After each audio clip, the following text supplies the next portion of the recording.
நான் சட்டமன்ற உறுப்பினராக இருந்த பொழுதும் சரி, நாடாளுமன்ற உறுப்பினராக இருந்தாலும் சரி,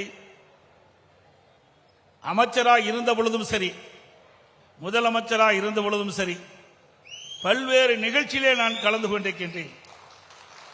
எவ்வளோ பாராட்டுகளுக்கும் எனக்கு தெரிவித்திருக்கின்றார்கள். ஆனால் இன்று நடக்கின்ற விவசாயிகள் ஒன்று கூடி நடத்துகின்ற நன்றி அறிவிப்பு நிகழ்ச்சி தான் என் வாழ்நாளிலே கிடைக்கப்பெற்ற பாக்கியமாக நான் கருதுகின்றேன்.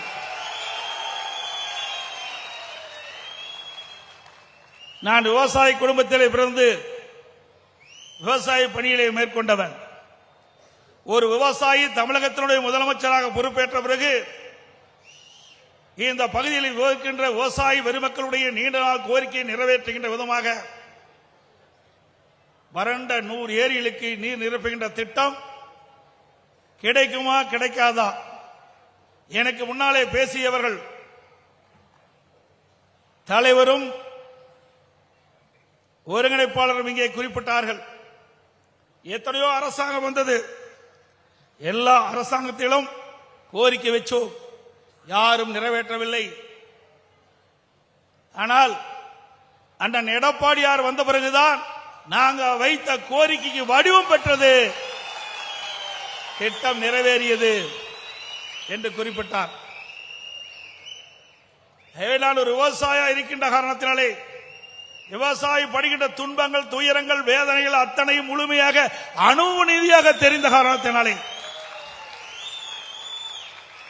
இந்த திட்டத்தை எப்பாடுபட்டாவது நிறைவேற்ற வேண்டும் என்று எண்ணினேன். இதையும் புரட்சி தலைவி அம்மா அவர்கள் தமிழகத்துடைய முதலமைச்சராக இருக்கின்ற காலத்திலே இதை அவரிடத்திலே தெரிவித்தேன். என்னிடத்திலே அம்மா அவர்கள் சொன்னார்கள், திரு பழனிசாமி அவர்களே, நீங்கள் அற்புதமான திட்டத்தை கேட்கின்றீர்கள். உண்மையிலே ஒரு நல்ல திட்டம். 100 ஏரிகளுக்கு நீர் நிரப்புகின்ற திட்டம் என்று சொன்னால் சாதாரண திட்டம் அல்ல. வறண்ட பகுதி, வானத்தை நம்பி வாழ்ந்து கொண்ட விவசாயிகளுக்கு இந்த ஏரிகள் நீர் நிரப்பதன் மூலமாக பசுமையான செழுமையான பகுதியை பார்க்க முடியும். நீங்கள் சொன்ன உடனே என் மனதிலே பட்டது, நிச்சயமாக இந்த திட்டத்தை நிறைவேற்றுவதற்கு நான் உங்களுக்கு ஆணையிடுவேன் என்று சொன்னார்கள். துரதிருஷ்டவசமாக அம்மா மறைந்து விட்டார்கள். இருந்தாலும் அம்மா எண்ணத்திலே உதிக்கப்பட்ட இந்த அற்புதமான திட்டத்தை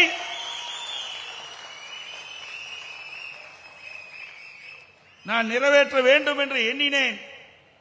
உடனடியாக பொதுப்பணித்துறை அதிகாரிகளை அழைத்தேன்.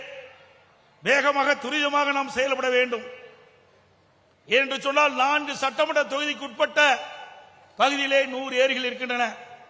மேட்டூர் சட்டமன்ற தொகுதி, ஓமலூர் சட்டமன்ற தொகுதி, சங்ககிரி சட்டமன்ற தொகுதி, எடப்பாடி சட்டமன்ற தொகுதி, 4 சட்டமன்ற தொகுதியில் இருக்கின்ற வறண்ட பகுதியில் இருக்கின்ற அந்த ஏரிகளில் நீர் நிரப்புகின்ற திட்டம். கண்ணு கருத்தமாக செயல்படுங்கள், எந்த ஏரியும் விடுபடக்கூடாது என்று ஆணையிட்டேன்.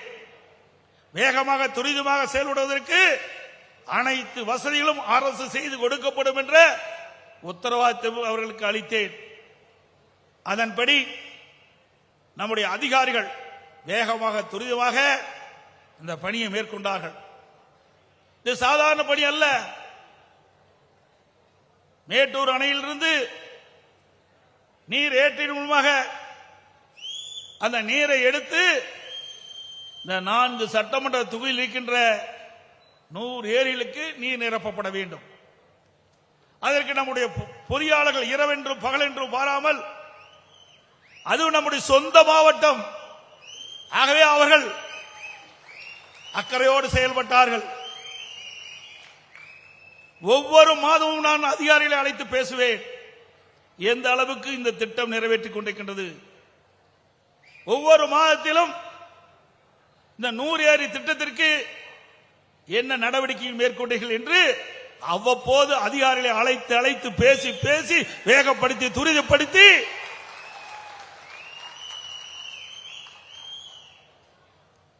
இந்த திட்டத்தை சுமார் 565 கோடி மதிப்பீட்டிலே திட்டம் தயாரிக்கப்பட்டு நானே நேரடியாக வந்து அடிக்கல் நாட்டினேன். முதலமைச்சர் காலத்திலே அடிக்கல் நாட்டியது மட்டுமல்ல, இந்த பணி வேகமாக துரிதமாக நடைபெற வேண்டும் என்ற எண்ணத்திற்காக அடிப்படையிலே ஒரு சிறந்த நிர்வாகத்திடத்திலே இதை ஒப்படைத்தோம். குறித்த காலத்திலே இந்த பணி முடிக்கப்பட வேண்டும் என்ற அடிப்படையிலே ஒப்பந்ததாரர் நியமிக்கப்பட்டார். நியமிக்கப்பட்டவுடன் அவரும் வேகமாக துரிதமாக செயல்பட்டார். இதே எம் காளிப்பட்டி பகுதியில் நானே நேரடியாக வந்து முதலாக இந்த திட்டத்தை துவக்க வைத்தேன்.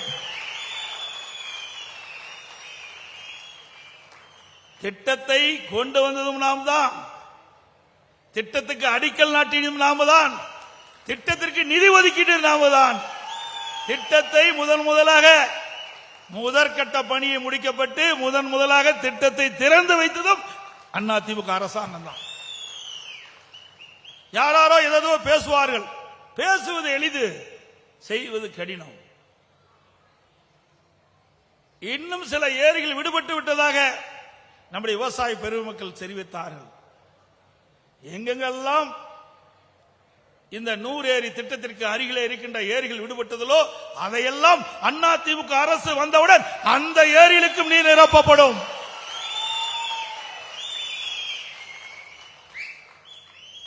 இந்த திட்டத்திற்காக முதலாக அதிமுக அரசு இருக்கின்ற பொழுது பூமி பூஜை போடப்பட்ட நாள் 4/3/2020. ஒரு பகுதி முதலாக அந்த திட்டத்தை துவக்கினால் 26/2/2021. இதில் சுமார் 100 ஏரிகள் நாம் கணக்கிட்டோம். பிறகு சர்வே செய்த பொழுது ஊராட்சி ஒன்றியத்தின் கீழ் பராமரிக்கப்பட்ட ஏரிகள், சில ஏரிகள் பட்டா நிலத்திலே இருந்தது. அதனால் அந்த ஏரியை தவிர்த்து மீதி ஏரிகளுக்கெல்லாம் நீர் நிரப்புகின்ற ஒரு பணியை நாம் செய்தோம். அதிமுக ஆட்சி இருக்கின்ற பொழுது சுமார் 70% பணிகள் நிறைவேற்றப்பட்டன. 70% பணிகள் அதிமுக ஆட்சி காலத்திலே நிறைவேற்றப்பட்டது. எஞ்சிய 30% பணிகள் சில இடத்திலே நில எடுப்பு பணி. சில விவசாயிகள் தங்களுடைய நிலத்தை கொடுக்க மறுத்தார்கள். சில விவசாயிகள் நீதிமன்றம் சென்றார்கள். அதனால் சற்று காலதாமதம் ஏற்பட்டது. பிறகு ஆட்சி மாற்றம் 2021 வந்தது. ஆட்சிக்கு வந்தவர்கள் துரிதமாக வேகமாக இந்த திட்டத்தை நிறைவேற்றப்பட்டிருந்தால் ஒரே ஆண்டில் இந்த திட்டத்தை நிறைவேற்றிருக்கலாம். ஆனால் அனைத்து இந்திய அண்ணா திராவிட முன்னேற்ற கழக ஆட்சியிலே கொண்டு வரப்பட்ட திட்டம் என்ற ஒரே காரணத்திற்காக இதுவரை 42 மாத காலம் திராவிட முன்னேற்ற கழகம் ஆட்சிக்கு வந்து காலம் கடந்து விட்டது. இன்று வரை முழுமையாக இந்த திட்டத்தை நிறைவேற்ற முடியவில்லை.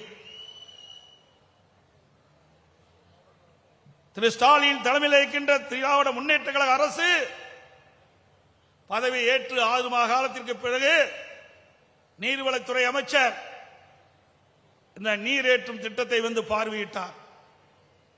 அப்பொழுது மக்களிடத்திலே அவர் தெரிவித்தார், அற்புதமான திட்டம், வறண்ட பகுதி 1000 அடி ஆழ்துளைகள் போட்டால்தான் நீர் கிடைக்கும். இப்படிப்பட்ட இடத்தில் தேர்வு செய்து இந்த அற்புதமான திட்டத்தை கொண்டு வந்திருக்கின்றார்கள். உடனடியாக வேகமாக துரிதமாக அதற்கு தேவையான நிதி ஒதுக்கி நாங்கள் அந்த திட்டத்தை நிறைவேற்றுவோம் என்று இந்த பகுதி மக்களுக்கு வாக்குறுதி அளித்தார்கள். சட்டமன்றத்தில் நான் பேசினேன்.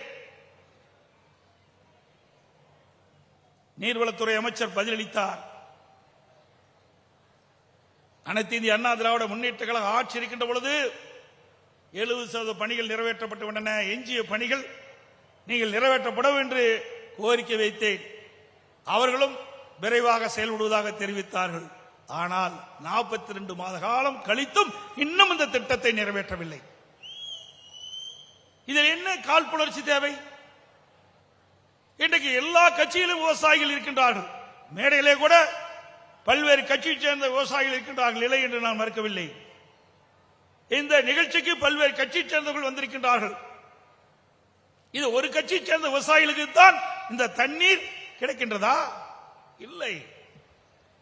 இந்த 4 தொகுதியில் இருக்கின்ற அனைத்து விவசாய பெருங்குடி மக்களுக்கும், அந்த பகுதியில் இருக்கின்ற 100 ஏரிகளுக்கும் நீர் நிரப்புகின்ற திட்டம். இந்த நீர் நிரப்புகின்ற பொழுது நிலத்தடி நீர் உயர்ந்து வேளாணுக்கு தேவையான நீர் கிடைக்கும், குடிப்பதற்கு தேவையான நீர் கிடைக்கும்.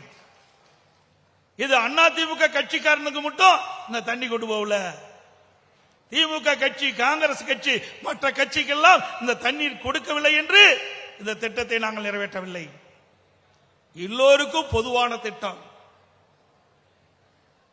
வேளாண் பெருமக்கள் இரவென்றும் பகலென்றும் பாராமல் ரத்தத்தை வீரவியாக மண்ணிலே சிந்தி உழைக்கின்ற அந்த விவசாயிகளுக்கு நீர் மிக முக்கியம்.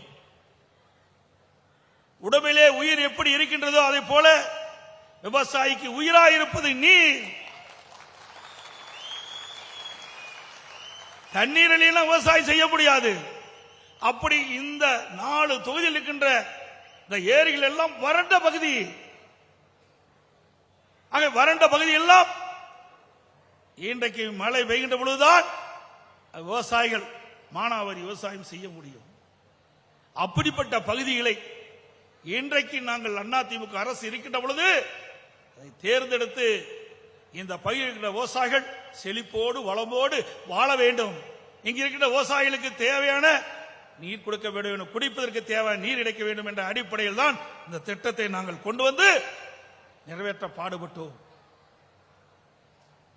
அது மட்டுமல்ல, இங்கே மட்டுமல்ல, ஏதோ சேலம் மாவட்டத்தில் இருக்கின்ற அமைச்சர் முதலமைச்சர் இருந்த காரணத்தாலே இந்த சேலம் மாவட்டத்தில் இருக்கின்ற விவசாயிகள் பயன்பெறுவதற்காக இந்த திட்டத்தை கொண்டு வந்தேன் என்று சொல்வது மட்டுமல்ல, தமிழ்நாடு முழுவதும் எங்கெங்கெல்லாம் விவசாயிகள் பாதிக்கப்படுகிறார்களோ, எங்கெங்கெல்லாம் வறட்சியால் நீர் இல்லாமல் விவசாயிகள் பாதிக்கப்படுகிறார்கள் என்று கருதி அங்கெல்லாம் இப்படிப்பட்ட நீர் ஏற்று திட்டத்தை கொண்டு வந்தோம். அத்திக்கடவு அவனாசி திட்டம் 50 ஆண்டு காலம் போராடிட்டு இருந்தாங்க. 1652 கோடி ரூபாயில அத்திக்கடவு அவனாசி திட்டத்தை நானே அடிக்கல் நாட்டினேன். கிட்டத்தட்ட 85% பணி நிறைவேற்றப்பட்டது. அதற்கு பிறகு ஆட்சி மாற்றம் 2021 திரு ஸ்டாலின் தலைமையிலே திமுக அரசாங்கம் ஏற்பட்டது. ஆட்சிக்கு வந்த பிறகு அண்ணா திமுக ஆட்சியிலே தொடங்கப்பட்ட திட்டம் என்ற காரணத்திற்காக இன்று வரை அந்த திட்டம் முழுமை பெறவில்லை. அரசியல் காழ்ப்புணர்ச்சி. விவசாயிகளுக்கு இந்த அரசு எதுவும் நன்மை செய்யவில்லை. நன்மை செய்யாட்டி பரவாயில்ல. ஏற்கனவே இருந்த அரசாங்கம் விவசாயியுடைய பிரச்சனை தீர்ப்பதற்காக போடப்பட்ட திட்டத்தை குறித்த காலத்திலே நிறைவேற்றப்பட்டிருந்தால் விவசாயிகள் மகிழ்ச்சி பெற்றிருப்பார்கள். எனக்கு முன்னாலே பேசிய தலைவர் சொன்னார்களே, மேட்டூர் அணை நிரம்பி உபரி நீர் வெளியேறியது. நாம் சேலம் மாவட்டத்திலே பார்க்கின்றோம். நம்முடைய ஏரியெல்லாம் வறண்டு கிடக்குது. மேட்டூர் அணை நிரம்பி உபரி நீர் வெளியேறுகின்ற பொழுது மனம் எப்படி பாடுபடும் என்பதை எண்ணி பார்க்க வேண்டும் ஆட்சியாளர்கள். ஒரு விவசாயிக்கு தான் அந்த கஷ்டம் தெரியும். ஒரு விவசாயிக்கு தான் கஷ்டம் தெரியும். கோட்டையிலே அமர்ந்து கோப்புகளை பார்த்தால் போதாது. விவசாயியின் உள்ளத்திலே என்ன இருக்கின்றது என்பதை தெரிந்து அதற்கு தக்கவாறு ஆட்சி செய்ய வேண்டும்.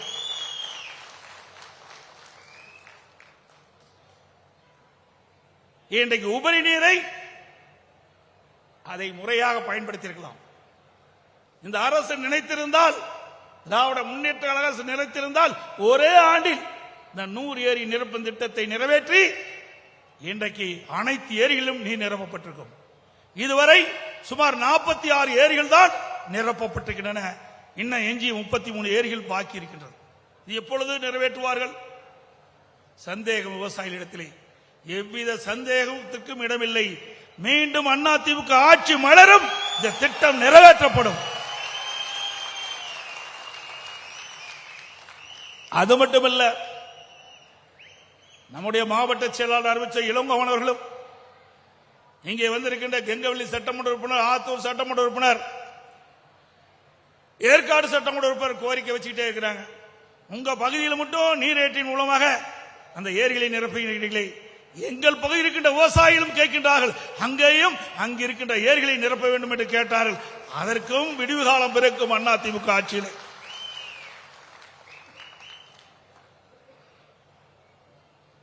அதிமுக ஆட்சி இருக்கின்ற பொழுதுதான் நீர் மேலாண்மை திட்டம் என்று ஒரு அற்புதமான திட்டத்திற்கு வடிவம் கொடுத்த அரசு அதிமுக அரசு.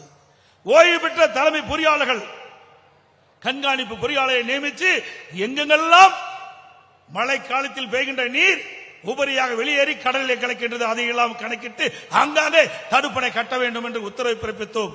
அதன் அடிப்படையில் ஓடையின் குறுக்கே தடுப்பணை, நதியின் குறுக்கே தடுப்பணை கட்டி பருவ காலங்களில் பெய்கின்ற மழை நீர் ஆங்காங்கே தேக்கி வைக்கப்பட்டு விவசாயிகளுக்கு தேவை நீர் கிடைக்கப்பட்டது. குடிப்பதற்கு தேவை நீரை கொடுத்தோம். அதன் ஒரு பகுதியாக மாண்பு அம்மா இருக்கின்ற பொழுதே ஆதனூர் குமாரமங்கலம் நிறைவேற்றப்பட்டது. இன்று வரை இந்த அரசு தண்ணீர் தேக்கவில்லை. வேண்டுமென்றே திட்டமிட்டு விவசாயிகளுக்கு அநீதி இழைக்கின்ற அரசு இந்த அரசு. சுமார் 450 கோடி ரூபாயிலே அந்த திட்டத்தை நாம் நிறைவேற்றி கொடுத்திருக்கின்றோம். இன்னும் அங்கே தண்ணீரை தேக்கவில்லை. அதுக்கு பிறகு விவசாயிகள் கோரிக்கை ஏற்று நஞ்சை புகழூர் கரூருக்கு பக்கத்தில் காவிரி ஆற்றின் குறுக்கே ஒரு கதவணையோட தடுப்பணையோட கதவணை கட்டினோம். சுமார் 425 கோடியில முடியும் தருவாய் இருக்கின்றது. இந்த அரசு பொறுப்பேற்றதிலிருந்து ஆமை வேகத்தில் அந்த பணி நடைபெற்றுக் கொண்டிருக்கின்றது. விரைந்து வேகமாக அந்த பணி நிறைவேற்றப்பட்டிருந்தால் இப்பொழுது வெளியேறுகின்ற உபரி நீரை அங்கே தேக்கி வைத்திருக்கலாம். அதுவும் இந்த அரசு செய்ய தவறிவிட்டது. இப்படி விவசாயிகளுடைய விரோத அரசாகத்தான் இந்த அரசை பார்க்கின்றோம்.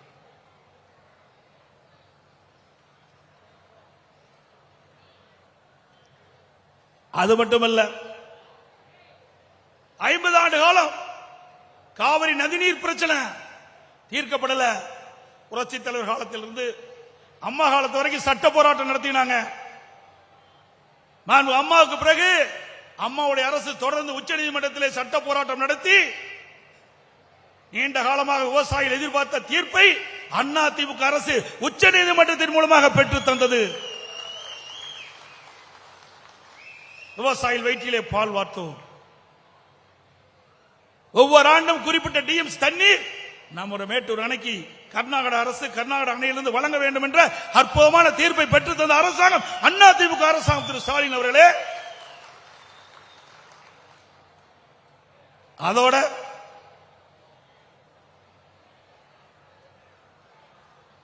முக்கொம்புல அந்த கதவணை உடைஞ்சு போச்சு. உடனடியாக அதற்கு தேவையான நிதி ஒதுக்கி அந்த அணையை கட்டி கொடுத்தோம். இப்ப இந்த திமுக ஆட்சிக்கு வந்த பிறகுதான் திறந்திருக்கிறாங்க. சிந்திச்சு பாருங்க, அணை கட்டியது நாம், திறந்தது திமுக. நாம் பெற்ற பிள்ளைக்கு பெயர் வைக்கின்றதா ஸ்டாலினுடைய வேலை. நாம் பெற்ற பிள்ளைக்கு பெயர் வைக்கின்ற நிலையில் தான் ஸ்டாலின் இருக்கிறார். எல்லா திட்டமும் இன்றைக்கு கொண்டு வந்த திட்டங்கள், பெரும்பாலான திட்டங்கள் அண்ணா திமுக ஆட்சியிலே நிறைவேற்றப்பட்ட திட்டங்கள் என்பதை நாட்டு மக்கள் அறிய வேண்டும். அது மட்டுமல்ல, நான் ஒவ்வொரு முறையும் இன்றைக்கு கர்நாடக அரசு இருக்கின்ற அந்த அணையில் இருக்கின்ற உபரி நீரைத்தான் நாம் எதிர்பார்த்துக் கொண்டிருக்கின்றோம். இந்த நிலை மாற வேண்டும். அதற்காக அதிமுக தேர்தல் அறிக்கையிலே குறிப்பிட்டிருந்தோம். 2021 சட்டமன்ற பொதுத் தேர்தலின் போது அம்மா கண்ட கனவை நிறைவேற்ற வேண்டும் என்பதற்காக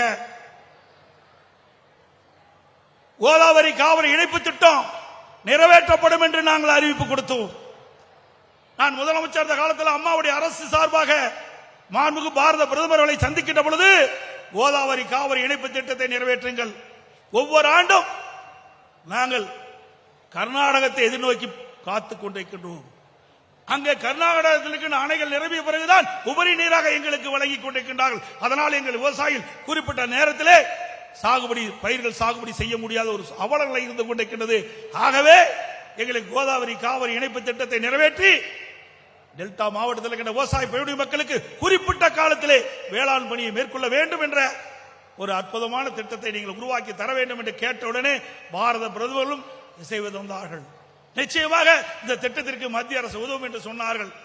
அதன் பேரில் விரிவான திட்ட அறிக்கை மத்திய அரசு தொடர்ந்தது. அப்பொழுது தெலுங்கானாவில் இருக்கின்ற முதலமைச்சரை சந்திக்க வேண்டிய சூழ்நிலை. ஏனென்றால் ஒரிசாவில் இருந்து தெலுங்கானா, ஆந்திரா பிறகுதான் தமிழ்நாட்டுக்கு அந்த தண்ணீரை கொண்டு வர முடியும். அந்த மாநிலத்தை கடந்துதான் தமிழ்நாட்டிற்கு தண்ணீர் கொண்டு வர முடியும். அந்த நிலையிலே அம்மாவுடைய அரசு அமைச்சரவையில் இடம்பெற்றிருக்கிற அருமை சகோதரர் எஸ்பி வேலுமணி அவர்களும் திரு ஜெயக்குமார் அவர்களையும் தெலுங்கானா முதலமைச்சரை சந்தித்து ஆதரவு கேட்டோம். அங்க இருக்கின்ற முதலமைச்சரும் ஆதரவு கொடுத்தார். நீங்கள் போடுகின்ற திட்டத்திற்கு நிச்சயம் நாங்கள் உதவுவோம் என்று சொன்னார். அதே போல ஆந்திரா முதலமைச்சர் அவர்களையும் 2 அமைச்சர்களையும் போய் சந்தித்து பேசினார்கள். அவரும் தெரிவித்தார், உங்களுடைய திட்டம் அற்புதமான திட்டம், உங்களுடைய பகுதி வறட்சியான பகுதி, ஒவ்வொரு ஆண்டும் மழையை நம்பி இருக்கின்ற நிலையிலே இருக்கின்ற விவசாயிகள் படுகின்ற துன்பம் எங்களுக்கு நன்றாக தெரியும். ஆகவே நாங்களும் உங்களுக்கு உதவி செய்வோம் என்று சொன்னார்கள். ஆனால் ஆட்சி மாற்றம் வந்த பிறகு 2021க்கு பிறகு அதில் எந்தவித முன்னேற்றமும் கிடையாது. திட்டத்தில் கிடப்பிலே போட்டு விட்டார்கள். மத்திய அரசும் இந்த திட்டத்தை செயல்படுத்துவதற்கு இசைவை கொடுத்தது. 2 மாநில அரசும் தங்கள் மாநிலத்திலிருந்து இந்த நீரை கொண்டு செல்வதற்கு தேவையான உதவிகளை செய்வோம் என்று நமக்கு உத்தரவாதம் கொடுத்தார்கள். இந்த நிலையிலும் இன்றைக்கு திரு ஸ்டாலின் தலைமையில் இருக்கின்ற திராவிட முன்னேற்ற கழக அரசும் எவ்வித முயற்சியும் எடுக்கவில்லை. அதற்கு காரணம் 2021 சட்டமன்ற பொதுத் தேர்தலின் போது திராவிட முன்னேற்ற கழக தேர்தல் அறிக்கையிலே இது இடம்பெறவில்லை. கோதாவரி காவிரி இணைப்பு திட்டம் நிறைவேறவில்லை. அதனால் இந்த திட்டத்தை நாம் கொண்டு வருவதற்கு முயற்சி செய்தால் அண்ணா திமுகவுக்கு நல்ல பெயர் வந்துவிடும் என்று எண்ணி இந்த திட்டத்திலே கிடப்பிலே போட்டு விட்டார்கள். மீண்டும் உங்களுடைய பேரு ஆதரவோடு அனைத்து இந்திய அண்ணா திராவிட முன்னேற்ற கழக ஆட்சி தமிழகத்திலே மலரும். கோதாவரி காவிரி இணைப்பு நிறைவேற்றப்படும். அது மட்டுமல்ல, நம்முடைய காவிரியின் 2 கரையின் ஓரமாக இருக்கின்ற விவசாயிகள் சுமார் 25-30 கிலோமீட்டர் கிட்ட விவசாயிகள் கடும் வறட்சியிலே உள்ளாக்கின்றால், நம்முடைய பகுதியிலே மேட்டூர் அணை இருந்தாலும் நமக்கு தண்ணீர் கிடைக்காத ஒரு சூழ்நிலை. அப்படிப்பட்ட நிலையிலே நீர் ஏற்றின் மூலமாக ஒரு விவசாயிகள் குழு அமைக்கப்பட்டு அந்த விவசாயி குழுவோடு அங்கு இருக்கின்ற நிலத்திற்கு நீர்ப்பாசன வசதி ஏற்பட வேண்டும் என்ற நிலையை உணர்த்தினார்கள். அதன் அடிப்படையிலே பல்வேறு குழுக்களுக்கு அனுமதி கொடுத்து இன்றைக்கு காவிரியில் இருக்கின்ற நீர் அந்த மேலான பகுதிக்கும் நீர் ஏற்றின் மூலமாக நீரை கொண்டு சென்று அற்புதமான விவசாயம் செய்து கொண்டிருக்கின்றார்கள் இன்றைக்கு விவசாயிகள். இதெல்லாம் ஒரு அற்புதமான திட்டம்.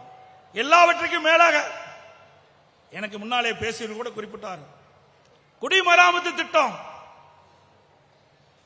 நான் ஒரு விவசாயம் இருக்கின்ற காரணத்தினாலே பல ஆண்டுகளாக ஏரி குளம் குட்டையெல்லாம் தூர் வாராமல் இருந்தது. அதனால் பெய்கின்ற மழை நீர் ஓரளவு தான் தேங்க முடியுது, மற்றெல்லாம் உபரி நீராக வெளியேறி விடுகிறது. ஆகவே பல ஆண்டு காலமாக தூர் வாராமல் இருந்த ஏரி எல்லாம் கணக்கிட்டோம்.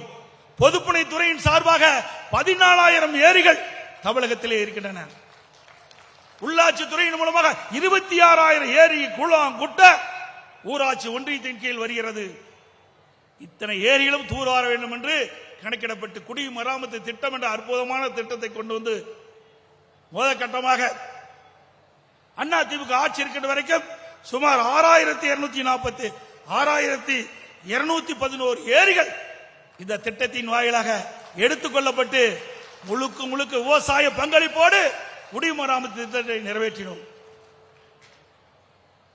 இந்த குடிமராமத்து திட்டத்திலே விவசாயிகள் தங்களுடைய நிலத்திற்கு தேவையான வண்டல் மண்ணை அங்கங்கே இருக்கின்ற ஏரிகள் மூலம் அள்ளி அவருடைய நிலத்திற்கு இயற்கை உரமாக பயன்படுத்திக் கொள்ளலாம்.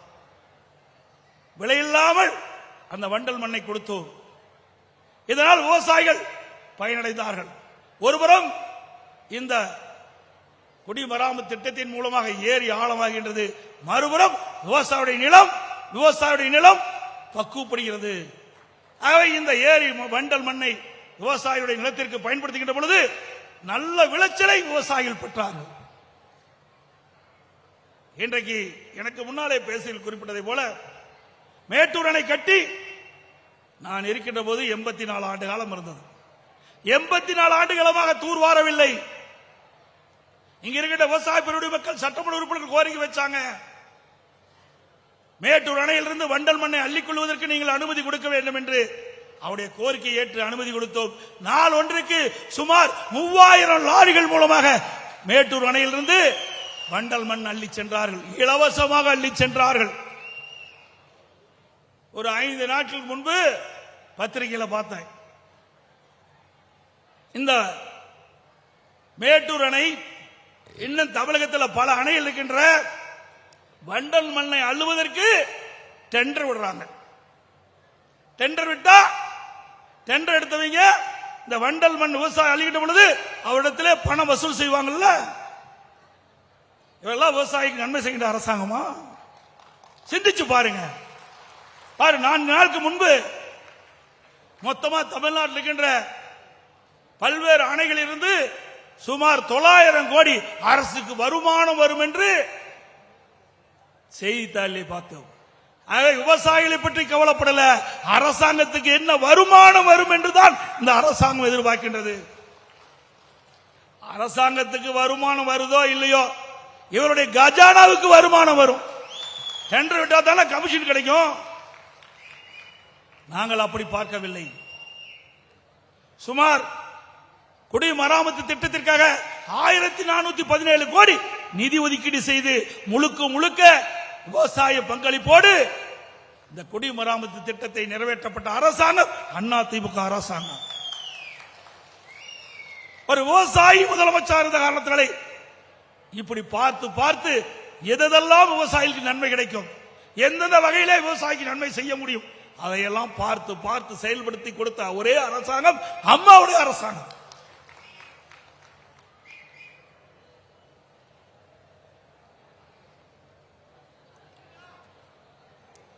ஸ்டாலின் ஏதோ பேசிக் கொண்டிருக்கின்றார், சிந்தித்து பார்க்க வேண்டும்.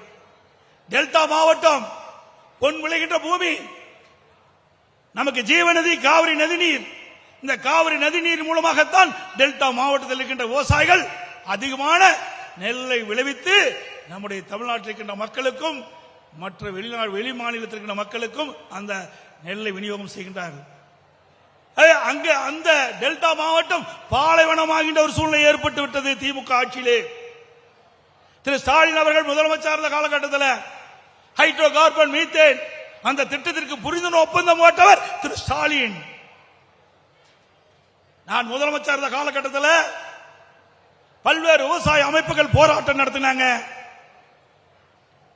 ஹைட்ரோ கார்பன் மீத்தேன் போன்ற திட்டத்திற்கு எங்களுடைய சொந்த நிலத்தை அரசு எடுக்கக்கூடாது, தொடர்ந்து போராட்டம். அங்க இருக்கின்ற டெல்டா மாவட்டத்தில் இருக்கின்ற அமைச்சர் பெருமக்கள், சட்டமன்ற உறுப்பினர்கள், விவசாய குடிமக்கள் என்னை சந்தித்து இதற்கு ஒரு தீர்வு காணுங்கள் என்று சொன்னார்கள்.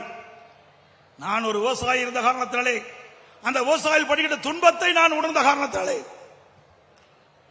அதற்கு ஒரு தீர்வு காண வேண்டும் என்ற அடிப்படையிலே பாதுகாக்கப்பட்ட வேளாண் மண்டலத்தை உருவாக்கி கொடுத்தேன். டெல்டா மாவட்டத்தில் இருக்கின்ற பொன் விளைகின்ற பூமியை பாதுகாத்த அரசாங்கம் அதிமுக அரசாங்கம். திரு ஸ்டாலின் அவர்களே, நீங்கள் அந்த விளைநிலை திரு ஸ்டாலின் அவர்கள் அமைச்சராக இருந்த காலத்திலே விவசாயியுடைய நிலைகளை பறிக்கப்பட்டு தனியாருக்கு தாரை வார்க்க முற்பட்டீர்கள். ஆனால் அதிமுக அரசாங்கம் அதை தடுத்து நிறுத்தி விவசாயிகளுக்கு பாதுகாப்பு கொடுக்கின்ற விதத்திலே பாதுகாக்கப்பட்ட வேளாண் மண்டலம் என்ற அற்புதமான சட்டத்தை கொண்டு வந்து நிறைவேற்றி விவசாயிகளுக்கு பாதுகாப்பு கொடுத்த அரசாங்கம் அதிமுக அரசாங்கம். அதே போல கடுமையான வறட்சி, நான் முதலமைச்சராக பொறுப்பேற்கின்ற பொழுது கடுமையான வறட்சி, அந்த வறட்சி காலத்தில் விவசாயிகள் எல்லாம் பாதிக்கப்பட்டாங்க. அவர்கள் சாகுபடி செய்த அந்த பயிர்கள் எல்லாம் இன்றைக்கு வெயிலே கருகி சேதமடைந்தது. வறட்சியால் போதிய தண்ணீர் இல்லாமல் விவசாயிகளுடைய பயிர்கள் எல்லாம் சேதமடைந்தது. அதை கணக்கிட்டு சுமார் 2247 கோடி வறட்சி நிவாரண விவசாயிகளுக்கு கொடுத்தேன். இந்திய வரலாற்றிலேயே எந்த ஒரு மாநிலம் விவசாயிகளுக்கு வறட்சி நிவாரணம் கொடுத்த வரலாறு கிடையாது. அந்த வரலாற்றையும் அதிமுக அரசாங்கம் தான் படைத்தது. அதே போல பயிர் காப்பீடு திட்டம், அந்த பயிர் காப்பீடு திட்டத்தில் அதிமுக அரசு இருக்கின்ற பொழுது இந்தியாவிலேயே நம்முடைய விவசாயிகளுக்கு பயிர் காப்பீட்டு திட்டத்தின் மூலமாக அதிகமான இழப்பீட்டு தொகையை பெற்று தந்த ஒரே அரசாங்கம் அம்மாவுடைய அரசாங்கம். 12,000 கோடி விவசாயிகளுக்காக இழப்பீட்டு தொகை பெற்று தந்தோம். இதெல்லாம் சாதனை அல்லவா? அதோட நம்முடைய மேடான பகுதியிலே மழையை நம்பி இந்த மக்காச்சோள பயிர்கள் பயிரிடுவார்கள். இந்த பயிர்களுக்கெல்லாம் நல்ல விளைச்சல் கொடுக்கின்ற நேரத்தில் அமெரிக்கன் படைப்புழு விழுந்து மக்காச்சோள பயிர்கள் எல்லாம் பாதிக்கப்பட்டது. விவசாயிகள் கோரிக்கை வச்சாங்க, எங்களுடைய அமைச்சர் கோரிக்கை வச்சாங்க, சட்டமன்ற உறுப்பினர் கோரிக்கை வச்சாங்க. இந்த அமெரிக்கன் படைப்புழுவால் விவசாயிகள் எல்லாம் பாதிக்கப்பட்டிருக்கிறாங்க, அவர்களுக்கு நிவாரணம் கொடுக்க வேண்டும் என்று கோரிக்கை வைத்த உடனே அம்மாவுடைய அரசு 186 கோடி ரூபாய் நிவாரண தொகை விவசாயிகளுக்கு இழப்பீடாக கொடுத்தது. அதற்கு அடுத்த வருஷம் மக்காச்சோள பயிரிட்ட பயிர் விவசாயிகளுக்கு அமெரிக்கன் படை விழுந்தது, அமெரிக்கன் படைப்புழு விழுந்தது. விவசாயிகள் என்னிடத்தை சந்தித்தார்கள். விவசாயிகள் அத்தனை பேரும் ஒரே நேரத்தில் அதனுடைய மக்காச்சோள பயிருக்கு பூச்சிக்கொல்லி மருந்து அடிப்பதில்லை. ஒரு விவசாயி அடிப்பார், மற்றொரு விவசாயி அடிக்க மாட்டார். அப்பொழுது இங்க இருக்கின்ற இந்த அமெரிக்கன் படைப்புழு பக்கத்து தோட்டத்துக்கு போய்விடும், பக்கத்து நிலத்துக்கு போயிடும். அதனால அரசாங்கமே எங்கெங்கெல்லாம் மக்காச்சோள பயிரிட்டிருக்காங்களோ, எங்கெங்கெல்லாம் இந்த அமெரிக்கன் படை புழுவால் மக்காச்சோள பயிர் பாதிக்கப்பட்டதோ அங்கெல்லாம் அரசாங்கமே பூச்சிக்கொல்லி மருந்து அடிக்க வேண்டும் என்று கோரிக்கை வைத்தார்கள். அவருடைய கோரிக்கையை ஏற்று 48 கோடி ரூபாய் மதிப்பீட்டிலே பூச்சிக்கொல்லி மருந்து அமெரிக்கன் படைப்புழுவை தடுப்பதற்காக மக்காச்சோள பயிருக்கு பூச்சி மருந்து அடித்த அரசாங்கம் அதிமுக அரசாங்கம். நம்முடைய பகுதியில் மரவள்ளி கிழங்கு பயிரிடுறாங்க. மரவள்ளி கிழங்கு மேடான பகுதியிலே குறைந்த நீரிலே விளைச்சலை கொடுக்கும். நான் முதலமைச்சர் இருந்த காலத்தில் அம்மாவுடைய அரசு இருக்கின்ற பொழுது மாவு பூச்சி விழுந்தது. உடனடியாக அரசாங்கத்தில் கவனத்திற்கு கொண்டது உடனே எங்கெங்கெல்லாம் மாவு பூச்சி இந்த மரவள்ளி கிழங்கு பாதிக்கப்படுகிறோ அங்கெல்லாம் கண்டறிந்து அதற்கு தேவையான நடவடிக்கை எடுத்து அந்த மாவு பூச்சியிலிருந்து பாதுகாக்கப்பட்டது மரவள்ளி கிழங்கு பயிரிட என் பயிரை என்பதை நேரத்தில் நினைவு கூட கடமைப்பட்டிருக்கின்றேன். அதே போல விவசாயிகள் கோரிக்கை வச்சாங்க, இரவிலே மின்சாரம் கொடுத்தால் தோட்டத்திற்கு நீர் பாய்ச்ச முடியாது, விஷ பூச்சிகளால் விவசாயிகள் பாதிக்கப்பட்டுருவாங்க. அது மும்முனை மின்சாரம் 24 மணி நேரம் விவசாயிகள் வேண்டும் என்று கேட்டார்கள். அந்த அடிப்படையே 1/4/2021 முதல் தமிழ்நாட்டில் இருக்கின்ற விவசாய பம்பு செட்டில் அனைத்துக்கும் மும்முனை மின்சாரம் 24 மணி நேரம் வழங்கப்படும் என்ற அறிவிப்பை கொடுத்து மும்முனை மின்சாரம் விவசாயிகளுக்கு வழங்கிய அரசாங்கம் அதிமுக அரசாங்கம். அதே உழவன் செயலி அற்புதமான திட்டம், அதையும் நாங்க தான் கொண்டாந்தோம். அந்த திட்டத்தின் மூலமா விவசாயிகள் அந்த உழவன் செயல் மூலமாக சீதோசனை தெரிஞ்சுக்கலாம், மார்க்கெட் நிலவரத்தை பருத்திக்கலாம், உரை எந்தெந்த ஸ்டாக் இருக்குன்னு தெரிஞ்சுக்கலாம். அப்படி விவசாய பயிரிட்ட பயிர்களுக்கு ஏதாவது நோய் தாக்கப்பட்டா அந்த நோயிலிருந்து என்ன பூச்சி மருந்து அடிக்கலாம், அதையெல்லாம் தெரிந்து கொள்வதற்கு உழவன் செயலி என்ற அற்புதமான திட்டத்தை கொண்டு வந்த அரசாங்கம் அதிமுக அரசாங்கம்.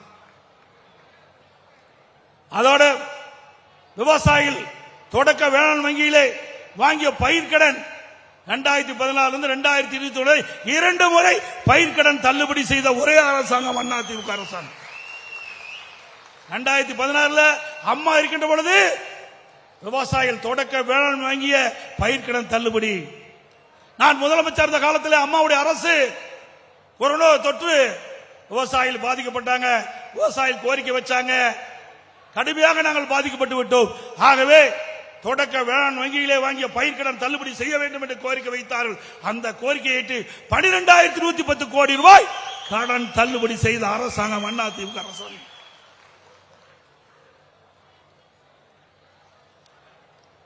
இப்படி பல திட்டங்களை கொண்டு வந்து நிறைவேற்றப்பட்ட அரசு அதிமுக அரசு. அதோட இன்றைய அரசாங்கம் டெல்டா மாவட்டத்தில் உரம் கிடைக்கல. அதிமுக அரசு இருக்கின்ற பொழுது உழவு மானியம், உர மானியம், நடவுமானி என்று நிறைய கொடுத்து விவசாயிகளை ஊக்குவிச்சோம். இந்த ஆட்சியில் எதுவுமே கிடைக்கல. கடந்த 3 ஆண்டு காலமாக டெல்டா மாவட்டத்திலே குறுவை சாகுபடி செய்த அந்த விவசாயிகளுக்கு பயிர் காப்பீட்டு திட்டத்தை இடப்படாத காரணத்தினாலே கடந்த ஆண்டு குறுவை சாகுபடி செய்த விவசாயிகள் கிட்டத்தட்ட 2 லட்சம் ஏக்கருக்கு மேல குறுவை சாகுபடி செய்த விவசாயிகள் எல்லாம் கருகி, தண்ணீர் இல்லாமல் கருகி சேதமடைந்தது. பயிர் காப்பீட்டு திட்டத்தில் இடம்பெறாத காரணத்தினாலே அந்த இழப்பீட்டு தொகை பெற முடியல. திமுக ஆட்சியில இப்படிப்பட்ட அவல ஆட்சி தான் இன்னைக்கு நடைபெற்றுக் கொண்டிருக்கின்றது. அண்ணா திமுக ஆட்சி இருக்கின்ற பொழுது விவசாயி தொழிலாளிக்கு விலையில்லா கறவை மாடுகள் கொடுத்தோம், விலையில்லா ஆடுகள் கொடுத்தோம், விலையில்லா கோழி கொடுத்தோம். கிராம பொருளாதார மேம்பாடு அடைய வேண்டும் என்பதற்காக விவசாயிகளையும் பார்த்தோம், விவசாய தொழிலாளிகளையும் பார்த்தோம். விவசாய தொழிலாளிக்கு பசு வீடுகளை கொடுத்தோம், பிரதமர் வீடு திட்டத்தின் கீழ் வீடுகளை கட்டி கொடுத்தோம். இப்படி பல திட்டத்தை கொண்டு வந்த அரசாங்கம் அண்ணா திமுக அரசாங்கம் என்பதை நேரத்திலே சுட்டிக்காட்ட விளைகின்றேன். எல்லாவற்றுக்கும் மேலாக நம்முடைய விவசாயிகள், விவசாய தொழிலாளிகள் இன்றைக்கு விவசாயத்தினுடைய உபத்தொழிலாக இருப்பது கால்நடை வளர்ப்பு. அந்த கால்நடை வளர்ப்பு சிறப்பாக இருக்க வேண்டும். அந்த கால்நடை வளர்க்கின்ற விவசாயிகளும் சரி, விவசாய தொழிலாளிக்கும் இரட்டிப்பு வருமானம் கிடைக்க வேண்டும் என்பதற்காக அண்ணா திமுக அரசு இருக்கின்ற பொழுது, அம்மா அரசு இருக்கின்ற பொழுது நம்முடைய கெங்கவள்ளி சட்டமன்ற தொகுதிக்கு உட்பட்ட தலைவாசலிலே சுமார் 1000 கோடி ரூபாய் மதிப்பீட்டிலே 1022 ஏக்கர்ல பிரம்மாண்டமான கால்நடை பூங்காவை கட்டி கொடுத்தோம். இன்று வரை அந்த கட்டிடத்தை திறக்கவில்லை. அங்க இருக்கின்ற கால்நடை மருத்துவக் கல்லூரி நான் திறந்தேன், ஆனா அங்க இருக்கின்ற ஆராய்ச்சி நிலையத்தை இதுவரைக்கும் திறக்கல. வேண்டுமென்றே திட்டமிட்டு அண்ணா திமுக ஆட்சியிலே தொடங்கப்பட்ட திட்டம் என்ற ஒரே காரணத்திற்காக முழுக்க முழுக்க மாநில நிதியிலிருந்து சுமார் 1000 கோடி ரூபாய் செலவு செய்து இந்த கால்நடை பூங்காவை கட்டிய அண்ணா திமுக அரசாங்கத்தில் அந்த திட்டத்தை இன்னும் கிடப்பிலே போட்டு வைத்திருக்கின்றார்கள். இந்த விதத்தில் விவசாயிகள் உங்களுக்கு எதிரானவர்களா? இந்த கால்நடை பூங்காவை, கால்நடை ஆராய்ச்சி நிலையத்தை துவக்கப்பட்டிருந்தால் இன்றைக்கு நிறைய விவசாயிகள் பயன்பெற்றிருப்பார்கள். சிந்தித்து பாருங்கள். நான் அமெரிக்கா சென்றிருந்தேன். அங்க பஃபலோ கால்நடை, அந்த கால்நடை வளர்த்துக்கின்ற இடத்துக்கு போனேன், கால்நடை பால் பண்ணைக்கு போனேன். அங்க அந்த பஃபலோ பால் பண்ணையில ஒரு பசு ஒரு நாளைக்கு 65 லிட்டர் பால் கொடுக்குது. 65 லிட்டர் பால் கொடுக்குது. அதை எண்ணினேன். நம்முடைய விவசாயிகள் வளர்க்கின்ற பல்வேறு இன பசுக்கள் ஒரு நாளைக்கு 15 லிட்டருக்கு மேல கிடைக்கிறது இல்ல. அதே இன்றைக்கு வெளிநாட்டுக்கின்ற பசுக்களையும் நம்முடைய பசுக்களையும் இணைந்து இன்றைக்கு கலப்பின பசுக்களை உருவாக்கி இந்த ஆராய்ச்சி நிலையத்தின் மூலமாக நம்முடைய விவசாயிகளுக்கு இலவசமாக கொடுத்தா சுமார் 35 லிட்டர் ஒரு பசுக்கு பால் கறக்கும். எவ்வளவு அற்புதமான திட்டத்தை, அந்த திட்டத்தையும் முடக்கி வச்சிருக்கிறாங்க இந்த அரசாங்கம். மீண்டும் அண்ணா திமுக அரசு வருகின்ற பொழுது இந்த திட்டத்தை துவக்கி இங்க இருக்கின்ற விவசாயிகளுடைய தமிழகத்தில் இருக்கின்ற அனைத்து விவசாயிகளுக்கும் கலப்பின பசுக்களை கொடுத்து அவருடைய வருமானத்தை அதிகரிக்கின்ற நிலையை நாங்கள் உருவாக்குவோம். இன்னைக்கு ஏதோ பேசுகிறார் திரு ஸ்டாலினும் உதயநிதி ஸ்டாலினும். இன்னைக்கு மதுரையில் இருக்கின்ற எய்ம்ஸ் மருத்துவமனை கட்டல, ஒரு செங்கலை தூக்கிட்டு ஊரா சுத்துறைய, பல லட்சம் செங்கல்ல கட்டி முடிக்கப்பட்டு 2 ஆண்டு காலம் ஆகின்ற கால்நடை பூங்காய் திறப்பதற்கு உங்களுக்கு என்ன கைவிழிக்குதா?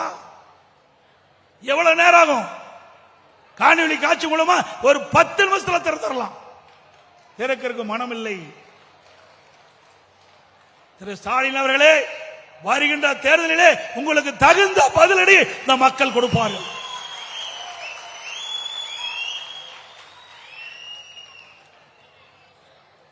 விவசாயி பத்தி 2000 ஆண்டுகளுக்கு முன்பே ஐயன் திருவள்ளுவர் அழகாக சொன்னார். உழுதுண்டு வாழ்வாரே வாழ்வார், மற்றெல்லாம் தொழுதுண்டு பின் செல்வார் என்று. 2000 ஆண்டுகளுக்கு முன்பே விவசாயிகளுடைய பெருமையை நாட்டிற்கு பறைசாற்றினார்.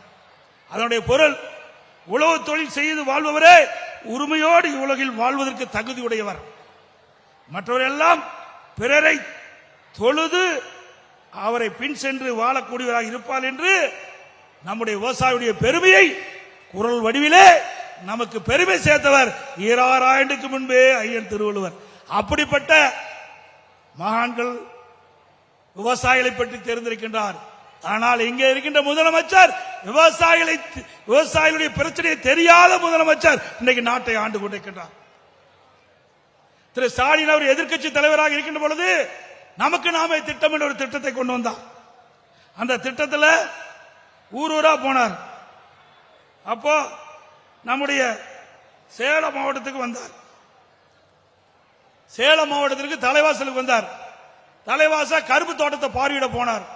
அது போகும்போது ஒரு காங்கிரீட் பாதை அமைச்சு காங்கிரீட்ல கோட் ஷூட் போட்டு போட்டோ ஷூட் போட்டாங்க. அந்த பாதையில் நடந்து போய் கரும்பு பயிரை பார்த்தவர் தான் நவீன விவசாயி திரு ஸ்டாலின். சிந்திச்சு பாருங்க, கரும்பு பயிரை பார்வையிடுவதற்கு கரும்பு தோட்டத்துக்கு நடுவால காங்கிரீட்ல பாதை அமைச்சு கொடுத்து அந்த பாதையின் வழியாக சென்றுதான் அந்த பயிரை போய் பார்வையிட்டார். அதோட இன்றைக்கு உதயநிதி ஸ்டாலின் நிறைய பேசுறார். இன்றைக்கு கூட நான் வரும்போது செய்தி பார்த்தேன். எடப்பாடி பழனிசாமி பொறாமையில பேசிட்டு இருக்காரு. திமுக ஆட்சியில் நிறைய திட்டங்களை நிறைவேற்றிட்டோம், அது அவர்களால் பொறுத்துக் கொள்ள முடியல. என்ன திட்டத்தை நீ கொண்டாந்த? இப்படி நான் பேசிய திட்டங்கள் ஒன்றாவது நீங்கள் கொண்டு வந்து நிறைவேற்றிருக்கீங்களா? எவ்வளவு திட்டத்தை நான் சொன்னேன், இன்னும் நிறைய இருக்குது. கிட்டத்தட்ட 2 மணி நேரம் ஆகும் நான் சொல்லி முடிக்கிறதுக்கு. நான் முதலமைச்சர் இருந்த காலத்தில் கொண்டு வந்த திட்டம் மட்டும் இவ்வளவு. அம்மா முதலமைச்சர் இருந்த காலத்தில் கொண்டு வந்த திட்டம் இன்னும் ஏராளம். எந்த திட்டமே கொண்டாடாத, மக்களை ஏமாற்றி கவர்ச்சிகரமாக பேசி ஆட்சிக்கு வந்த பிறகு மக்களை மறந்த அரசாங்கம் திமுக அரசாங்கம், திமுக கட்சி. திரு உதயநிதி அவர்களே, உங்க தாத்தா பேர் வைப்பதற்காக என்னை பற்றி விமர்சனம் செய்தீர்கள். என்ன அரசாங்கத்தினுடைய பணம் உங்களுடைய சொந்த பணமா? மக்களுடைய பணம். உடைய தாத்தாவுக்கு திரு கருணாநிதி அவர்களுக்கு நினைவு மண்டபம் கட்டினீங்க, ரைட்.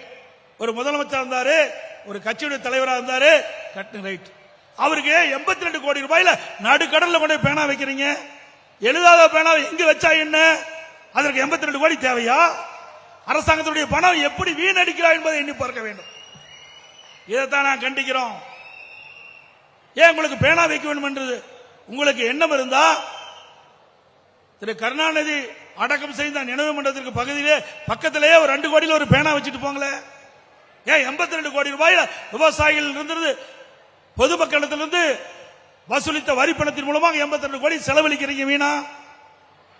இல்ல உங்க அறக்கட்டளையில் இருந்து செலவு செய்யுங்களே. ஆயிரக்கணக்கான கோடி திரு கருணாநிதி குடும்பத்திற்கு அறக்கட்டளை இருக்குது. அந்த அறக்கட்டளையில ஆயிரக்கணக்கான கோடி பணம் இருக்குது. அதிலிருந்து நீங்க அந்த நிதி எடுத்து செலவு செய்யலாமே. அதற்கு மேலாக கார் பந்தயம், நாட்டுக்கு கார் தேவையா? கார் பந்தயம் தேவையா? இங்க இருக்கிறவங்களுக்கு பல பேருக்கு காலுக்கு போட செருப்பு கூட இல்லாத இருக்கிறோம். நம்முடைய விவசாயி, நம்முடைய பெண் தொழிலாளர்கள் வெயிலையும் மழையிலையும் இரவென்று பகலென்று பாராம ரத்தத்தை வேர்வையாக சிந்தி உழைக்கின்ற அந்த பெண்களுக்கு காலுக்கு காலணி கூட இல்லாத இருக்கிற நேரத்தில் நூற்றுக்கணக்கான கோடி செலவு செய்து கார் பந்தயம் நடத்த வேணுமா? அதுக்கு தான் நீங்க அரசாங்கம் நடத்துறீங்களா? அதுக்கு தான் உங்களுக்கு ஓட்டு போட்டு மக்கள் வந்து உங்களை ஆட்சி அதிகாரத்தில் அமர்த்துறீங்களா? இதை கேட்டா கோபம் வருது. எல்லாத்துக்கும் மேல வேடிக்கை என்னன்னா, அப்பா வந்து மகனை புகழ்ந்து பேசுறார், மகன் வந்து அப்பாவை புகழ்ந்து பேசுறான். இந்தியாவிலேயே இப்படிப்பட்ட அவல ஆட்சி தமிழகத்தில் நடக்குது. திரு ஸ்டாலின் உதயநிதி புகழ்ந்து பேசுறாரு, திரு உதயநிதி அப்பாவை புகழ்ந்து திரு ஸ்டாலினை பேசுறாரு. இதுதான் வேடிக்கை. அது மட்டுமல்ல, திரு உதயநிதி அவர்களே, நேற்று பெய்த மழையில் இன்று முளைத்த விஷக்காளான் நீங்கள் என்பதை மறந்து விடாதீர்கள். நீங்களே எங்களுக்கு அறிவுரை சொல்ற, அண்ணா திமுகவில் 50 ஆண்டு காலம் இந்த கட்சியில இருந்து பணியாற்றியவன், பல்வேறு நிலையில இருந்து பல்வேறு பொறுப்புகளை பெற்று பணியாற்றியவன். நான் சேலம் மாவட்ட பால் உற்பத்தியாளர் ஒன்றியத்தினுடைய பெருந்தலைவராக இருக்கின்ற பொழுது தேசிய அளவில் விருதுகளை பெற்றுக் கொடுத்தேன். நெடுஞ்சாலைத்துறை அமைச்சராக இருக்கின்ற பொழுது இந்தியாவிலேயே தார் சாலை அதிகம் நீளம் உள்ள மாநிலம் என்ற பெயரை பெற்றுக் கொடுத்தேன் திரு உதயநிதி அவர்களே. அதை பார்த்துதான் இதே புரட்சி தலைவி அம்மா அவர்கள் நெடுஞ்சாலைத்துறை அமைச்சராக இருந்து 2016 மீண்டும் ஆட்சி கட்டிலே அம்மா அமர்கின்ற பொழுது கூடுதலாக பொதுப்பணித்துறையும் எனக்கு வழங்கினார்கள்.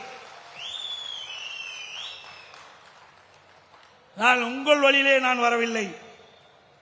ஒரு விவசாயி ஒரு கிளை செயலாளராக இருந்து ஒன்றிய பொறுப்பு வந்து, மாவட்ட பொறுப்பு வந்து, மாநில பொறுப்பு வந்து, இன்றைக்கு உங்கள் முன் பேசுகின்ற ஒரு பாக்கியத்தை நீங்கள் கொடுத்தீர்கள். நீங்க அப்படியா வந்த திரு கருணாநிதி முதலமைச்சர், பிறகு அவருடைய மகன் திரு ஸ்டாலின் முதலமைச்சர், இப்போ திரு உதயநிதி, திரு கருணாநிதி பேரன் திரு ஸ்டாலினுடைய மகன் துணை முதலமைச்சர். எந்த தகுதியின் அடிப்படையிலே உங்களுக்கு பொறுப்பு கிடைக்கப்பட்டது? இதை என்ன திமுக உழைத்து விட்டீர்கள்? எத்தனை முறை திராவிட முன்னேற்ற கழக போராட்டத்தில் கலந்து கொண்டு சிறை சென்றீர்கள்? எவ்வளவு பேர் உங்களுடைய கட்சியிலே இரவென்றும் பகலென்றும் பாராமல் அந்த கட்சிக்காக உழைத்து அந்த கட்சியை வளர்த்து இருக்கிறார்களே, அவர்களெல்லாம் உங்களுக்கு கண்ணுக்கு தெரியவில்லையா? திரு கருணாநிதி குடும்பத்திலே ஆண் வாரிசுகளுக்கு ஆட்சி அதிகாரத்தில் இடம் உண்டு, பெண் வாரிசுகளுக்கு அதுவும் கிடையாது. ஆகவே உதயநிதி அவர்களே, திரு ஸ்டாலின் அவர்களே, நாவடக்கம் தேவை. நான் உழைப்பால் உயர்ந்திருக்கின்றேன், உழைப்பால் உயர்ந்திருக்கின்றேன். உங்களை போல் உங்களுடைய தந்தையினுடைய அடையாளத்தால் நான் பதவிக்கு வரவில்லை. ஸ்டாலின் அவர்களே, உதயநிதி அவர்களே, உங்களுடைய தந்தை ஸ்டாலின், உதயநிதிக்கு தாத்தா, இரண்டு பேரும் இந்த அடையாளத்தை வைத்துத்தான் உங்களுக்கு இந்த பொறுப்பிலே இருந்து கொண்டிருக்கிறேன் என்பதை மறந்து விடாதீர்கள். நாவடக்கம் தேவை. வேண்டுமென்றே திட்டமிட்டு எப்பொழுது பார்த்தாலும் எங்களை விமர்சனம் செய்து கொண்டிருந்தால் அதற்கு தக்க பதிலடி தொடர்ந்து கொடுப்போம். நீ செல்வ செழிப்பிலே வந்தவருக்கு உங்களுக்கு இவ்வளவு திமிர் இருந்தா உழைப்பவனுக்கு எவ்வளவு திமிர் இருக்கும்? ஆகவே முதலமைச்சர் என்ற பொறுப்பு மிக உயர்ந்த பொறுப்பு, துணை முதலமைச்சர் என்ற பொறுப்பு உயர்ந்த பொறுப்பு. அந்தருக்கு கண்ணீத்தோடு நடந்து கொள்ளுங்கள். உங்களுக்கு ஒரு வாய்ப்பு கிடைத்திருக்கின்றது. ஏதோ கொல்லைப்புறத்தின் வழியாக ஆட்சிக்கு வந்து விட்டீர்கள். ஆட்சிக்கு வந்த பிறகு மக்களுக்கு என்ன சேவை செய்ய வேண்டும் என்று எண்ணி பாருங்கள். அதெல்லாம் கிடையாது. குடும்பத்துக்கு சேவை செய்யதான் திரு கருணாநிதி குடும்பம் இருந்துட்டு இருக்குது.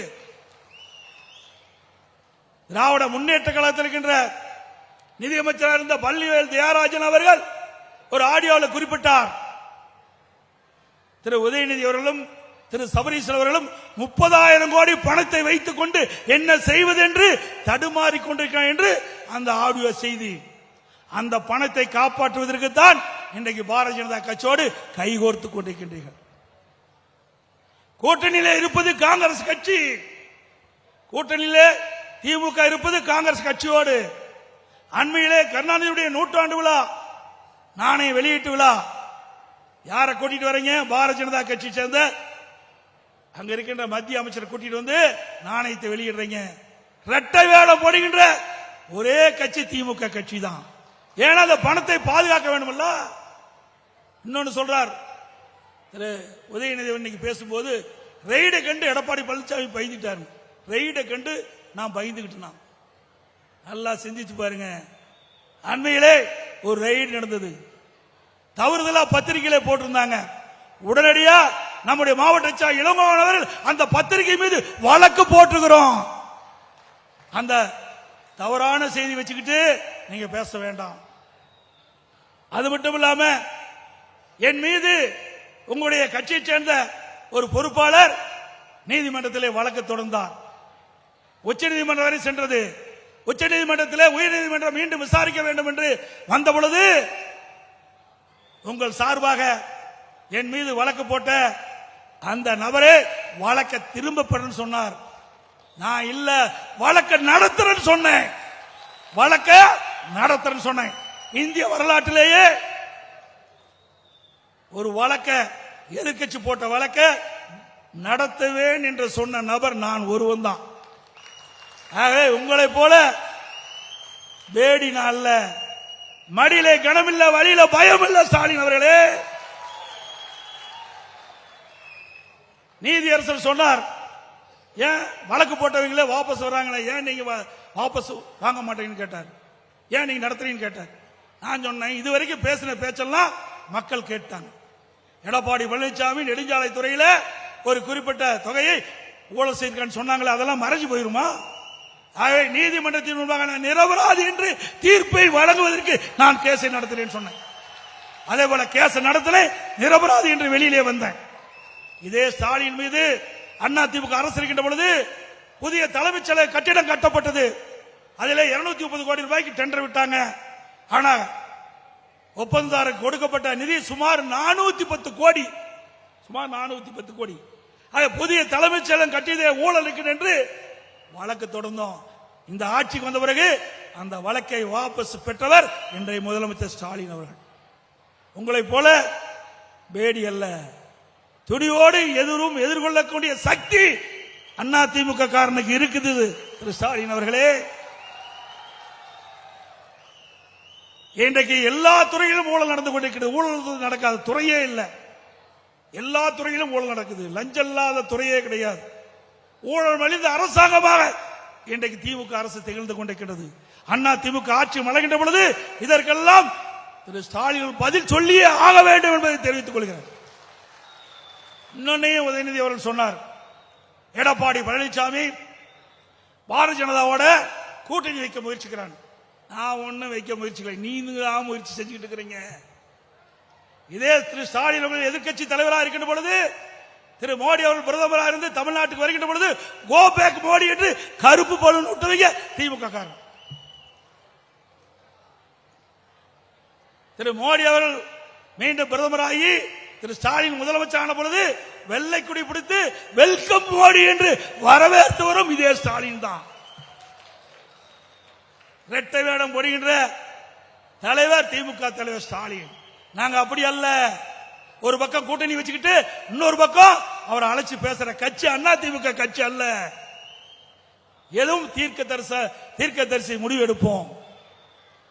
அதோட மறைமுக கூட்டணி நீங்க தான் வச்சுட்டு இருக்கிறீங்க. ஏன்னா பாரதிய ஜனதா அரசோட ஒத்து போவீங்கன்னா இவர்கள் கொள்ளையடித்த பணத்திற்கு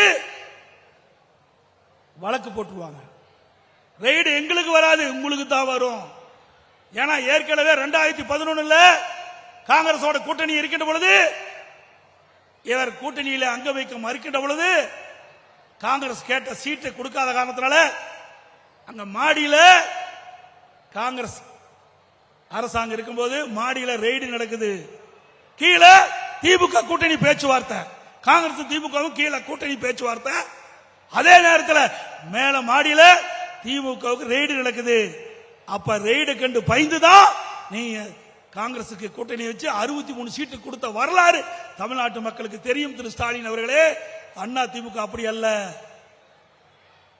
நெஞ்சுரம் கொண்ட கட்சி அண்ணா திமுக கட்சி. அனைத்து இந்திய அண்ணா திராவிட முன்னேற்ற கழகத்தை பொறுத்த வரைக்கும் நாட்டு மக்களுக்கு எது தேவை என்பதை அறிந்து அதற்காக குரல் கொடுக்கின்ற ஒரே கட்சி அண்ணா திமுக கட்சி. எந்த சூழலிலும் மக்களுக்காக போராடுவதற்கு தயங்க மாட்டோம். அதிமுக ஆட்சியில் கொண்டு வரப்பட்ட திட்டங்கள், பல திட்டங்களை முடக்கி வைத்திருக்கிறீர்கள். அத்தனை திட்டமும் அம்மாவுடைய அரசு வந்த பொழுது நிறைவேற்றப்படும் என்ற செய்தி இந்த நேரத்தில் தெரிவித்து கூட ஒரு கருத்தை சொன்னார்கள். நீட் தேர்வை பற்றி சொன்னாங்க. யார் பொய் பேசுறா? பொய்யர் என்று 2 நாளைக்கு முந்தி அரசு நிகழ்ச்சியிலே கலந்து கொண்டு முதலமைச்சர் பேசுகிறார். எடப்பாடி பழனிசாமி பொய்யர், சிரிக்காதையே பேசிட்டு இருக்காங்க. என்னை பற்றி விமர்சனம் செய்தார். நானா பொய்யர்? எனக்கு முன்னாலே இந்த நம்முடைய தலைவராக இருக்கின்றவர் இங்கே உரையாற்றுகின்ற பொழுது சொன்னாரே, நீட் தேர்வை பற்றி சொன்னாரே. யாரு கொண்டு வந்தார்கள்? கொண்டு வந்தது காங்கிரசும் திமுகவும். 2010 டிசம்பர் 21 நோட்டிபிகேஷன் நீட் தேர்வை கொண்டு வருவதற்கு ஆணையிட்டது திமுகவும் காங்கிரசும் அரசாங்கம். மத்தியில் அரசாங்கம் இருக்கின்ற பொழுது அப்பொழுது மத்திய இணையமைச்சர் காந்தி செல்வன், திமுக கட்சி சேர்ந்த மத்திய சுகாதாரத்துறை இணையமைச்சர் திரு காந்தி செல்வன் இருக்கும்போதுதான் நீட் தேர்வை கொண்டாந்தீங்க. தேர்தல் நேரத்தில் என்ன சொன்னீங்க? ஆட்சிக்கு வந்தவுடன் முதல் கையெழுத்து நீட் தேர்வு ரத்து செய்யப்படும். 42 மாதம் உருண்டு ஓடிவிட்டது. இன்னும் நீட் தேர்வுக்கு விலக்கு கிடைக்கல. அதுக்கு பிறகு உதயநிதி பேசினார், நீட் தேர்வு ரத்து செய்வதற்கு எங்களுக்கு ரகசியம் இருக்கிறார். 42 மாத காலமா அந்த ரகசியத்தை மூடி வச்சிருக்கிற, சீக்கிரம் அந்த ரகசியத்தை வெளியிடு, நீட் தேர்வு ரத்தாகட்டும். எப்படியெல்லாம் மக்களை பொய் பேசி மக்களை ஏமாற்றி ஆட்சிக்கு வந்து என்பது இது ஒன்னே போதும். நீங்க தான் பொய்யர், நாங்க அல்ல. அதே போல அரசு ஊழியர்களுக்கு ஆட்சிக்கு வந்தவுடன் அவள் வைத்த கோரிக்கை நிறைவேற்றப்படும் சொன்னீங்க, இதுவரைக்கும் நிறைவேற்றல. அவள் போராடிட்டு இருக்காங்க, அவர்களுக்கும் தீர்வு காணவில்லை. அதே இப்படி திராவிட முன்னேற்ற கழக அரசில் விவசாயிகளுக்கு எந்த பலனும் கிடைக்காது. அதிமுக ஆட்சி விவசாயிகளுக்கு பொற்காலம். அதிமுக ஆட்சி விவசாயிகளுக்கு ஒரு பொற்காலம். ஆகவே இங்கே கூட விவசாயிகள் பாதிக்கப்படுகின்ற பொழுதெல்லாம் விவசாயிகளுக்கு உதவி செய்தோம். அதில் கூட 2000 ஆண்டுகளுக்கு முன்பே ஐயன் திருவள்ளுவர் அழகாக ஒரு குரலை நமக்கு வழங்கிவிட்டு சென்றிருக்காரு. உடுக்கை இழந்தவன் கை போலே ஆங்கை இடுக்கன் கலவைதாம் நட்பு. அதாவது நம்முடைய அணிந்திருக்கும் ஆடை நழுவி செல்லும் போது உடனடியாக சென்று அதை சரி செய்யும். அதே போல இயற்கை சீற்றத்தால் விவசாயிகள் பாதிக்கப்படுகிற பொழுது அம்மாவுடைய அரசு தானாக வந்து உதவி செய்யும். அப்படிப்பட்ட அரசாங்கம் அதிமுக அரசாங்கம், விவசாயிகளுடைய அரசாங்கம். இரவு பகல் பாராமல் உழைக்கின்ற அந்த விவசாயிகளுக்கு அதிமுக எப்பொழுது துணை இருக்கும். நாட்டு மக்களுக்கு உணவளிக்கின்றவன் விவசாயி. எது இருந்தாலும் இல்லாவிட்டாலும் வாழ்ந்து விடலாம், தண்ணீரும் நமக்கு உணவும் இல்லாவிட்டால் வாழ முடியாது. அந்த இரண்டும் கிடைப்பதற்கு அதிமுக எப்பொழுதும் உங்களுக்கு துணை நிற்கும் என்று சொல்லி நம்முடைய விவசாய பெருநிலை மக்கள் நம்முடைய மாவட்டத்திலே மிக பிரம்மாண்டமான இந்த 100 ஏரி திட்டத்தை நிறைவேற்றி கொடுத்ததுக்கு நன்றி தெரிவித்து எனக்கு இந்த அற்புதமான பாராட்டுகளையும் தெரிவித்த இங்கே மேடையில் வீட்டுக்கின்ற அத்தனை பல்வேறு அமைப்பை சேர்ந்த அனைத்து விவசாய பிரதிகளுக்கும் எனது மனமார்ந்த நன்றி. இந்த நிகழ்ச்சிக்கு வந்துள்ள அனைத்து விவசாயிகளுக்கும் என்னுடைய மனமார்ந்த நன்றி. வணக்கம்.